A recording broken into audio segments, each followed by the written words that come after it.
I'm sharing the top 5 home buying myths, starting right now.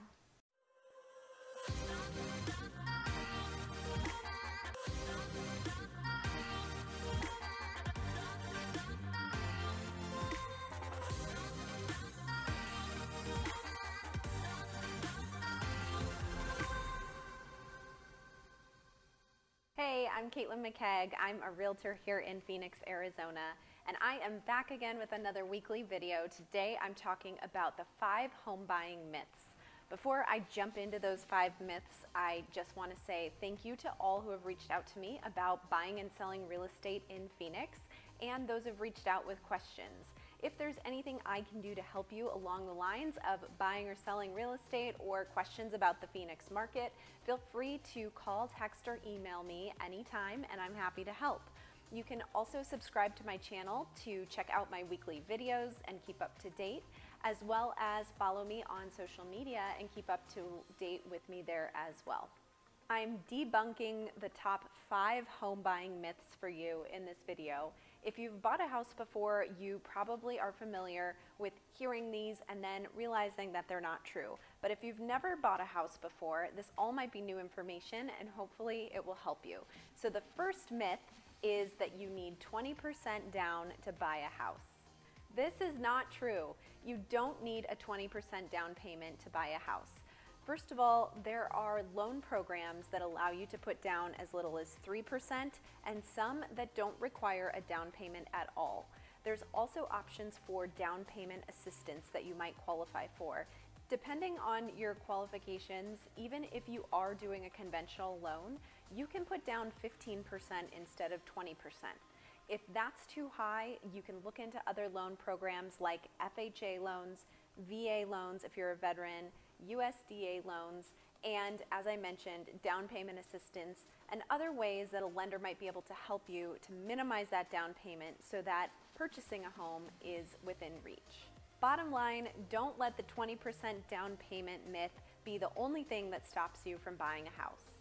Myth number 2, you need a perfect credit score in order to buy a house. That is false. You do not need a perfect credit score to qualify to buy a house. You can have as low as 640 and even 580 in some cases. So if your credit score isn't in the 700s, don't worry. It doesn't mean that this is impossible. A lender is going to look at more information than just your credit score in order to pre-qualify you. They can also assist in you increasing that credit score or making some changes that better qualify you for the loan. Bottom line, your credit score does not have to be perfect, so don't let that be the one thing holding you back. Myth number 3, renting is cheaper. If you watched my video from a couple weeks ago, I talked about the rent versus buy equation. You might want to check that out if you haven't seen it yet. Now, renting can be cheaper if you're only looking at the short term, but if you do plan to find a place where you're going to settle down, why pay someone else's mortgage when you could be paying your own? Depending on your price point, your monthly rental amount could be the same or even higher than what your monthly mortgage payment would be. If you think about that, in addition to the first myth that I busted about not having to have 20% to put down on a home, you might realize that this is a lot easier to accomplish than you originally thought.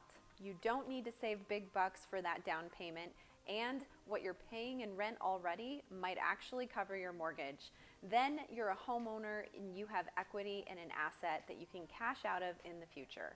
So myth number 3 is busted. Renting is cheaper than buying. Myth number 4, I'll save money by not using a realtor and doing this myself. This is also false. If you're buying a home, did you know that you have no obligation to pay your realtor when they're representing you on the buy side? The seller is actually the one that pays the commission to both the listing agent and the buyer's agent. As a buyer, you don't owe any money to your realtor. They represent you for free the entire transaction and are only paid by the seller at the time of close. I can guarantee that you'll have a better experience if you allow someone to represent you that works in this field every day. There will be less risk to you throughout the process, and if you don't have to pay them, then why not? Myth number 5. When you're offering on a house, your first offer should be low in order to start the negotiations.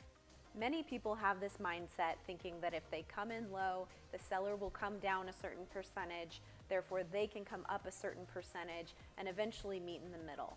But unfortunately, it doesn't always work like that, and not every seller is thinking the same thing.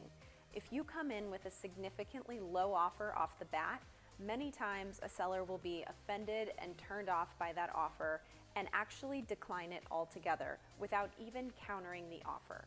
Considering the market that we're in right now, I would not advise coming in with a lowball offer whatsoever, unless the place has been on the market for a year plus and clearly needs a lot of TLC. In the seller's market that we're in right now, you'll likely just turn off the seller and get a decline of your offer if you come in too low. Rather than starting with a lowball offer, I always advise that we do some research to determine a fair price for the home and craft our offer around that information. So there you have it, the top 5 home buying myths. I hope this helped clear up any misinformation that you've gotten over time. If you have any additional questions about the home buying process, feel free to reach out to me anytime by call, text, or email.